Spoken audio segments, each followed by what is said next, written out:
new topic here, this specific expansion here of Masters for the Throne, which is a Death Knight card. So first and foremost, I'm looking at the individual strengths mainly, because I also focus on mainly arena, but also as well. But yeah, so the strength as a card is very important, because my rank number 9 here is a horrible card, I think, and it's a weak card that you rather pick like a common drop usually in arena, but maybe that deck will be good. So it's kind of like that, but I do think the card is pretty bad actually. So number 9 then, the worst of them all, is Druid. I think Druid is weak. I think Druid is, you summon this 1/2 card, the positive will always be your pick in arena. You will, this 1/5 taunt guys, that is pretty useless. So you pick the 2 ones, they don't have taunt, they're not like the spiders, they're not like the snail, not very good. And then you end up with this team with like, yeah, 5 armor. I think it's weak even in Constructed too. In Constructed maybe, because there's a lot of taunt buffing and so on for Druid. So you play this thing, summon the 2 1/5 taunts, maybe you can buy, yeah, maybe. But even that to me fits the end. I think very importantly, especially for arena, but also for Constructed, is of course that the actual ability that he has, the Plague Lord, looks really weak. That the Plague Lord looks really, really weak. So instead of doing 1 damage and 1 armor, you have to pick one. Yes, if you have the Druid legendary, you get both, but come on. So normally you will get 3 armor, which is like a slightly better warrior down, slightly yeah. It's not just, yeah, not just level on it, but that's pretty bad. And we get 3 attack power, which is okay. You can remove stuff with that in the arena, but still it's like, man, that's pretty much the only thing you get. Yeah, the poison this thing for 7 mana. It's almost better to play like an Ironbark or something. It feels really weak. Even Extracted I think it's weak. But actually, if anything, the Plague ability I think is horribly weak Extracted. What, are you play a Bite or something? Or you like do that kind of thing with Druid? I don't think it's ever gonna work. So it will definitely rank 9 to me. And I think, as I said right away, it's hard sometimes to do the ranking for like 5 and 6 and 4. When you're in the middle, that can be very tricky sometimes. And this is better. I'm gonna argue for why I think it's R, but yeah, that can be tricky. But this is definitely the worst card, the Druid. This is by far the weakest one. And I would much rather pick other legendaries in arena, especially. But I think it probably won't even work extended. So number 8 for me then, it's Frostlich Jaina. I think it actually is pretty weak. So it's a 9 mana card, which means it's one of the most expensive heroes. The some cost cheaper, right? But yeah, so 9 mana, and what you get is a water elemental. So you're paying the water elemental. That's how you can look at it as a turn 9 play in the arena, right? You get the water elemental. That is really, really weak. That is horribly weak. It's probably actually worse than the Druid thing. Yeah, the Druid is better. 2/1, 2 spiders is actually better than the 3/6 water elemental. So this is really weak. Actually, yeah. If you compare that card, right, you have the Dreamweave, which is summon 2/1, 2 spiders for 5 mana. That was apparently imbalanced at 4 mana. So you have that thing, and this is a Frost Elemental, Water Elemental for 4 mana. So yeah, this is strictly worse than the Druid thing. Like straight up. Yes, you get lifesteal, but life matters like nothing in arena. And even if such a thing is pretty bad as well. It takes too long time. You have to build you have to have a board, and it looks weak. It looks weak, like really weak. This is also I think these two, the Druid and Mage, are by far absolutely the weakest one. Individually strength, they're very, very weak. Even the ability is pretty weak, because yes, you summon Mortal Elemental, but you have to actually kill them specifically with this attack. That might be easy to do actually, many times. Actually, isn't that easy. And obviously your opponent's gonna play around and see it and so on. And you can't do it when you play her, which costs 9 mana, which you get 8 mana, right? It just seems really weak to me. Very, very, you have to have the specific positioning to do it. The life doesn't matter really, so it's like, no, this is weak, it's really weak. So now we get to the more better ones. So I mean, the rogue card is something I put 9, and I had to argue off for that for myself. Like, is this really a 9 card? But I do think it's a 9 because it doesn't do anything with your player. The ability is great. So the ability later, when you get like a clone card, that is a really good card because you get it in your hand and you can play another card. Specifically for arena, then it's a passive thing. Right? But in arena, that means you pretty much get like each card you draw as a turn 9, you're gonna play it twice, right? Or you can have 2 of them. So that is really, really strong. And removals are insanely good with this. You can remove something, you can remove something again. So if you sap twice, so on. It's very, very strong. But when you play this rogue card, she uses heights. That is okay. Like in Construct, they can be really good. But in arena, that means that you use hide away, right? And it's like they can just kill your minions. And yeah, then you have huge like card value, but you lost the tempo probably. So you lost the board. So that seems really weak actually. But I put her over both Mage and Druid because they have really bad, especially Druid has horrible like hero power. This is like amazing card value hero power. But I expect it to be very interesting. You hide away there, you can do some really cool combos so you come out of it probably and like remove the whole thing in board. His awareness could be enough. But that can't happen in Arena. So I still would say though that she's probably the best legendary though in Arena for rogue, specifically rogue cards. Because like Van Cleef is horrible and so on. So that's probably true though. You probably will still pick her over the rogue specific legendaries, but you still want to pick something like, I don't know, Karn or something over this card, I think, in Arena. So next rank then, the Warlock. I think the Warlock is, I do this math on this thing, and it feels like generally for me, probably with something like 4 demons, maybe a little more, but probably around 4 in Arena. In Constructed, it might be good. It's very, very late, but I think it's kind of weak. But it feels like it's a kind of an ensot play there. So in Constructed, at least you can play like 7/17s, and you can specifically ones on. In Arena, it's pretty good. I think it's better than the other ones. It should give you a pretty good tempo swing, even if you only resurrect like 2 demons. That's pretty good. And I think that most of the demons are pretty good in Arena, right? You don't want to pick Pit Lord or so on, but Flame is good. There's a tempo there. I love like Fellahan 3/8 taunt. That is really big. If you summon, this thing, he can protect you, so that is great. Then you have the lifesteal afterwards. You have the lifesteal ability, right? So you can get the life back. Siphon life. So Recovery Fellahan is really good. This thing. Doomguard is amazing. It's charge. It's a good Arena card. It's a little risky, but you get the 5/7 coin. It can really give you the tempo to win the game and so on. So like, this is pretty good. I would say in Arena, if you have around like 4 or 5 demons in your deck in total actually, because as long as 2 of them is good. Because this ability for Siphon Life, this is really good. Like, it's pretty much exactly what the Druid ability does, but it does on both. Druid is 3 damage or 3 armor, so 3 life. This is just both. So this ability is also really, really strong. So I think it's a pretty good card. It's 10 mana though, so would you pick something else? Well, Lord of Raxus in Arena, I probably actually would, depending on what cards I have, I probably would rather have this card, because Lord of Raxus is summon 6/6. About the same, I think, in Arena. And those leggings aren't that good, like the Vampire Leggings is that good and so on. So it should be a pretty good card.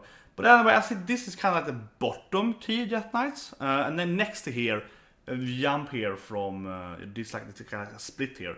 Shaman here. Then I think we go to the really good ones. Like everything from now on here, like the top 5 are really, really strong. So I put actually a lot of arguments here to why I put this order specifically, but I do think I ordered up and have the right order here. So first we have Uther of the Ebon Blade, the Paladin Death Knight. It's pretty good. Like, man, you get that lifesteal, you get the Ashbringer with lifesteal. The best thing with that is that you just hit him in the face in the Arena. That's why Tyrius is a good card, because you can keep hitting him in the face, you usually win by that. It also heals you, so they can't really like rush you down. So that is really, really strong. And you can kill the minions, of course, pretty easily with surviving. So this is at least we kill 2 minions, maybe 3. You have the life, so it's like a +2/3 card, right? And it buffs your class somewhat. Like you get bigger guns, maybe win with them. But I think it's very, very good. And of course, in Constructed, it seems very, very interesting. So you can play this like a really long game. You can play this new like lifesteal, shoot stuff that you get life card. Generally, Paladin can really survive stuff. So he's a 15 life, shoot 20 with armor. So I mean, really, it feels like a really good card. You can fit a lot of different, I think, Paladin Constructed card decks. But generally, also like a very high value card. But the next rank I put down to fit a little better is actually the Warrior, because the Warrior can hit for 4, and it's an AoE, right? So you hit 3 of them. Plus that, with his new ability of doing the whirlwind, which isn't that good actually. I think actually this is one of the weaker ones. It's good for the enraged deck, but in Arena it's pretty horrible. So actually, first I had the Warrior at a lower rank, like 7 or so. That's how about actually Bladestorm is weak, but when you play him, so you play him, right? Because 8 mana, so you do it both at the same time. You can hit 3 minions for 4, Bladestorm 5. It's kind of obvious, but yeah. But it pretty much means that each time you do your Shadow Morn attack, you do actually do 5 damage with 3 minions, and then hit everything else, yeah. So that is really, really big. You can hit pretty much kill the whole board easily. Like it's like Flame Strike 3 times, right? So yeah, this has insane value against mid-sized and lower-sized minions. After that though, Bladestorm is pretty bad. Like, it's really bad actually. Sometimes. So it's like, yeah, that's why I didn't put them higher. The weapon is immense tempo, much better than the Paladin. But after that, after the weapon is done, it's kind of just whatever, right? The Paladin is a little weaker, tempo isn't that good, but the hero ability is better afterwards. So they're not, I'll say they're slightly better, but not by much. And then I'm actually taking just a huge leap here, but I do think that the Priest is actually really, really good. He's number 3 for me, Odin here.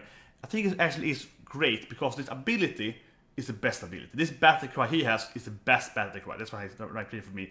His ability to shoot 2 damage and then refresh it again isn't that strong. They can be very, very interesting though. And I think it's gonna be very cool to see him as a kind of shadow tempo priest deck because obviously he kills everything that's big, right? So you kill the big stuff, but you don't have big stuff. You have small minions. You can play a lot of small minions. So you play on small minions, you can use the ability again, so you can shoot more stuff and so on. So that's a pretty cool deck. I think it's gonna be a pretty good deck in Constructed. But in Arena then, this board wipe thing is just really, really strong. You can kill everything they have that is like bigger, all the bombs they have and so on, right? So it's a huge, like, kind of like a card that trace the players, kill everything. Sure, something will survive because they're like 4 8s and so on, but generally, most stuff will die here. All the war gold, most legendaries, all the giants will die and so on. There's a really, really, really good tempo swing. You just kill all of the stuff. Your small guy survives, you have some medium-sized guys. And then you have this like really, pretty good hero ability. But it's mainly though, the battle cry I feel is the best battle cry of all the Death Knights. There's the highest valued battle cry. Also you against the Jade, Druid and so on. But yeah, pretty good. Really good.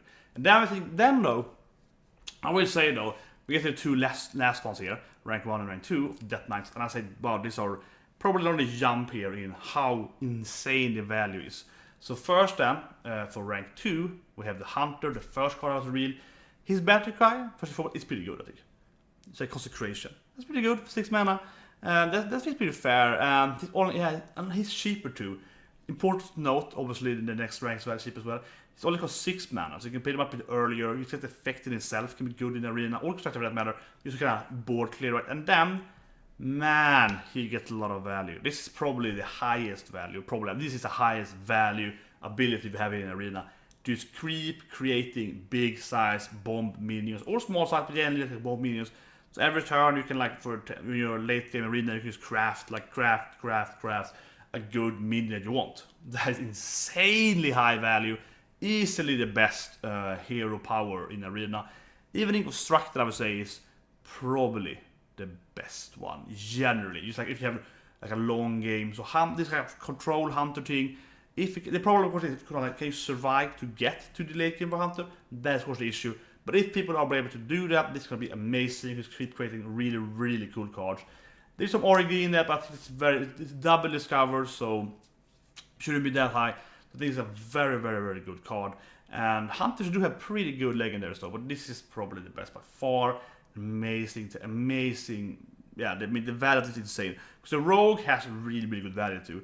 Her battle cry is useless in Arena, but her value is high. But still, she has way higher RNG. So you have to draw the good card, have the good card in hand.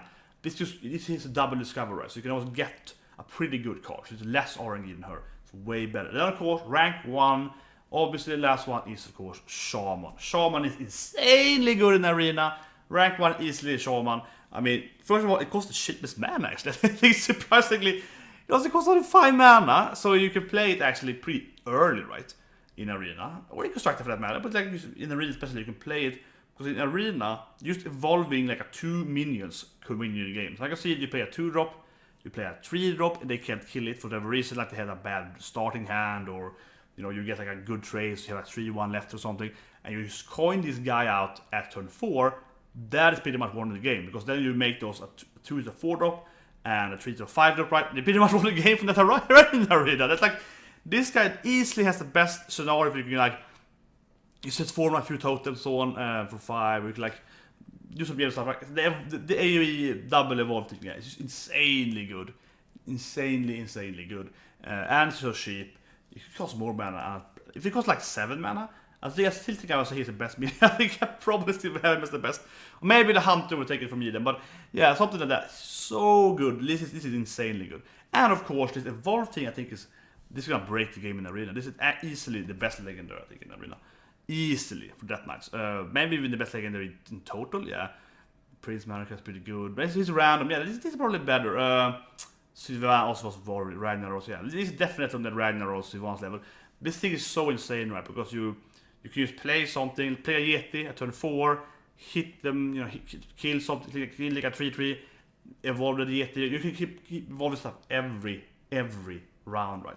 It's gonna be insane with all this. Like at turn 6, you can drop a Yeti then, you evolve it right away, probably get a better minion. You can keep doing that stuff like you need this weird situation, or at least you can just evolve your whatever. Those battery cry effects, you can play them, evolve them right away. It's an insane situation. But generally, the value here is so annoying, right? Because it's like a priest that keeps. So long as the minions survive, the priest can heal them. It's pretty good, right? But if you can heal them by like giving them full life again, and also giving them probably better stats and abilities. So if you have a 5/5, it survives to a 5/1 priest. You can make it a 5/3. That can be really annoying because they can't kill it with their mage ability and so on.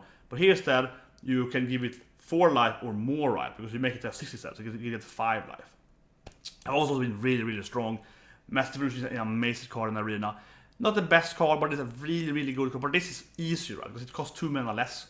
So you can play a Battle Cry and evolve it for, let's say, 7 mana or 8 mana and so on. Where you need like full mana to do a massive evolution. It's like a Bomb Squad evolution, you need 9 mana for that. This here you need 7 mana, so it's much to do it. And generally, of course, like Fire Elemental. And also Shaman has really good Battle Cry, right? We have those. We have, of course, the Stone Elemental and so on, right? Those are all really good with Evolve. And Evolve is amazing in Arena. And this is like, yeah, this is really breaking. Easily the best legendary for Shaman. And maybe even the best legendary in the whole game for Arena. And in Constructed, I think it's gonna be, it might be too slow. It's much easier to deal with minions on Constructed, right? You can much easier to deal with them. You can just say, oh, it may be minions, but I pay quality. So it doesn't matter that much there. But obviously, if you play like some kind of doppelganger and hold that thing for the Evolve, it's probably gonna be really breaking because it's so cheap. It's 5 mana, but I think, say again there, in Arena that can be absolutely groundbreaking if you just coin him turn 4. But even in Constructed also could be pretty much. They have always some removals on, but they have to like force them to use big removal there. So it's very interesting. But yeah, it should be a Frost guy though. But the team thing, yeah, that's weird. Anyway, that's my ranking guide. Hope you liked it and subscribe.